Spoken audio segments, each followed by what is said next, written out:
many were meant to die in those towers on the 11th? That's what they planned on. It was no accident. It was a triple threat, 3 planes at the same time, a trifecta. No. You think 19 Middle Eastern men with box cutters actually brought down 210-story buildings? Florida Senator Bob Graham said they'd never been in the USA before, and they certainly didn't speak English, so stop lying to yourself.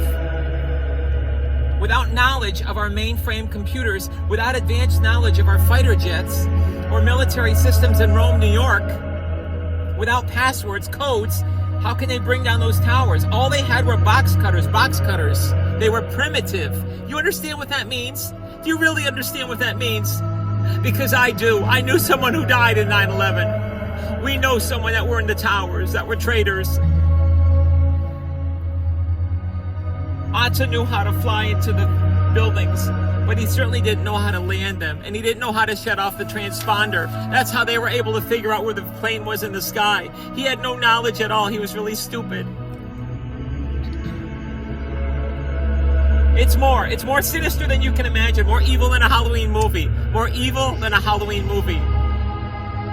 This is real life you're playing with. ABC agencies will kill you. They've already did to the witnesses on the 11th. They've shot down people. The passwords, the figures. Vice President Cheney said without hesitation, shoot down Flight 93. That was said. That's guaranteed.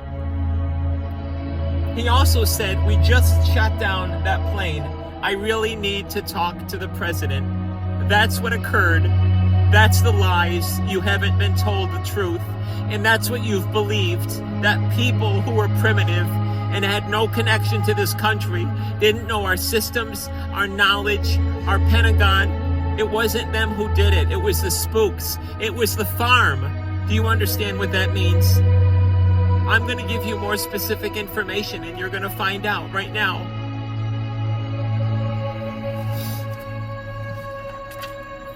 Patch.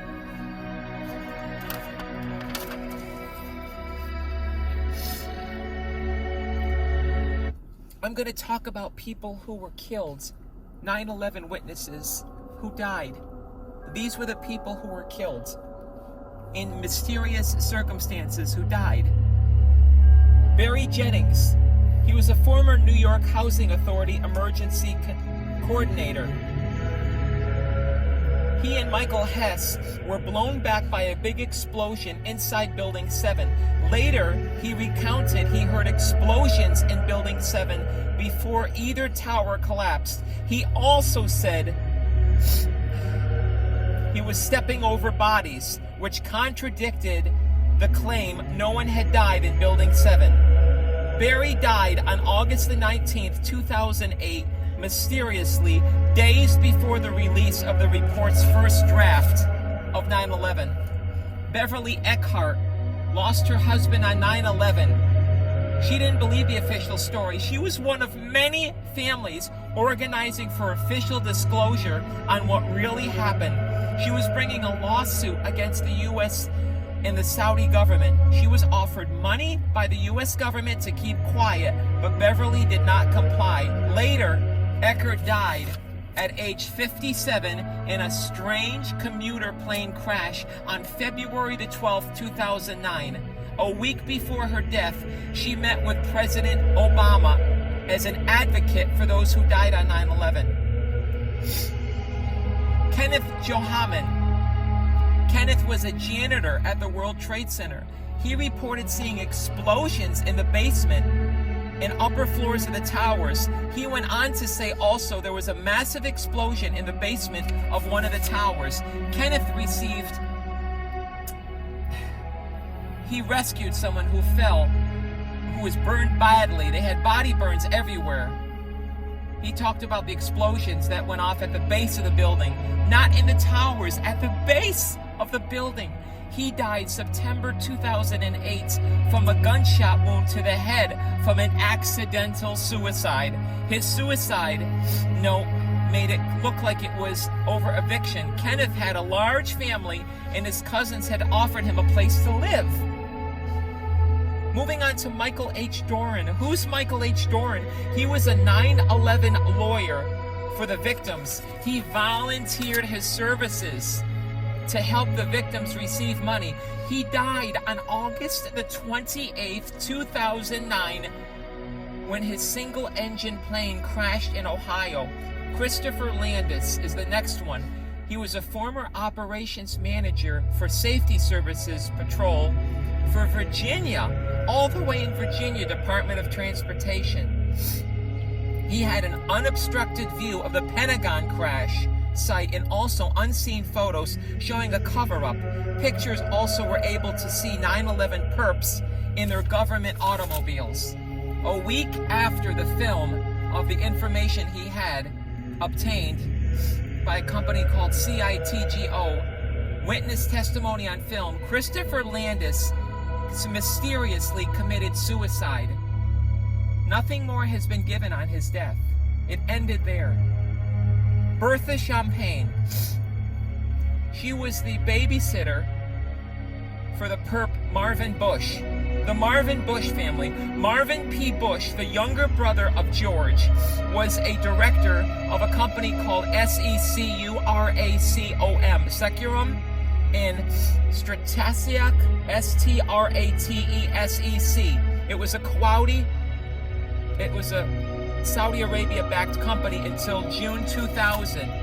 This company provided electronic security to the World Trade Center days before the attacks, and also put on the security to the Dallas International Airport where Flight 77 took off from. On 9/11, Marvin Bush was on board of the HCC Insurance Holdings Incorporated company, which insured parts of the World Trade Center. On October 10th, 2003, 62-year-old Bertha Champagne was found crushed to death by her own vehicle in a driveway in front of the Bush family home, in front of the Marvin Bush family home. Paul Smith. What about Paul Smith? He was Chopper 7 pilot of ABC's 9/11 international shoot, Chopper. He caught the second plane fly into the tower. On October 7th, 2007, Paul Smith was killed when he was run over by a cab driver who was cut off by a black car. The black car has never been located. And cameraman John Del Giorno, Giorno, was on the chopper with Paul Smith on 9/11. John Del Giorno confirms he was the cameraman in News Chopper 7 on 9/11. He took the first footage live of United Airlines Flight 175 hitting the second tower. John Del Giorno has refused to talk about what he saw on 9/11 and no longer returns calls to reporters. I'm not done. There's more horror. There's more destruction. There's more mysterious deaths, such as Deborah Palfrey, Palfrey. She was a madam of a prostitution ring that had 9/11 perps among its clients. Former NSA official noted that some of Palfrey's call girls were being chauffeured by a limousine company called Shirlington Limousines to poker parties attended by former CIA director and co-chair of the Joint 9/11 Intelligence Inquiry, Porter Goss. He resigned in May of 2006 because of his involvement in the prostitution. On the morning of 9/11, Goss was having breakfast with the head of Pakistani's Inter-Service Intelligence, ISI, General Ahmed, AHMED, the man who ordered a wire transfer of $100,000 to the lead hijacker, Mohammed Atta.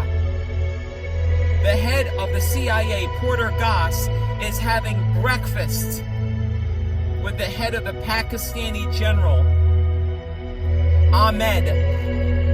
According to former NSA officials, Wayne Madison Palfrey may have also have known that Jack Abramoff, who was also connected to the DC Madam scandal, allowed at least 2 of the 9/11 hijackers to use one of his casino boats.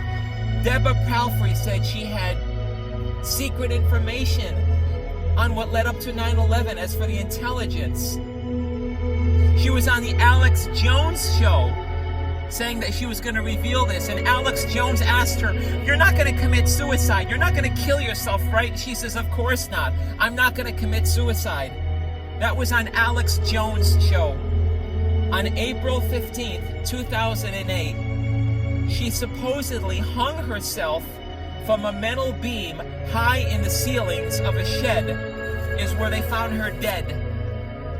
Major General David Worley, Wherley, he was an officer who scrambled fighter jets in the skies of Washington, D.C. on 9/11.